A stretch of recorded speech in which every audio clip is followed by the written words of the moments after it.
It's decided to go from second to first-degree murder as the main charge against Ryan Burge. This is the 37-year-old. His hearing was by video just in the last hour. Burge will now face that first-degree murder charge and some other charges as well. Investigators say he injured 5-year-old Hartley Anderson so badly it killed her. And now they say the attack was premeditated. The little girl was unresponsive when paramedics got to her Friday afternoon. She died after being life-flighted to Randall Children's Hospital.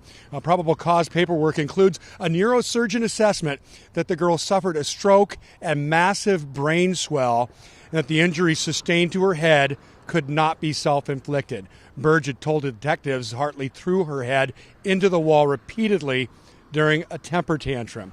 Burge was alone with Hartley last Friday at a Vancouver apartment while her mother worked and her older brothers were at school.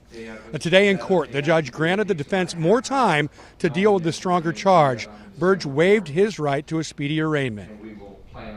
I think it was a good thing. When he's found guilty, it'll just mean more time, and it better be life. You know, that's what I want. I want life. Hartley's grandfather speaking for the family today. Arraignment on the upcharge now December 4th.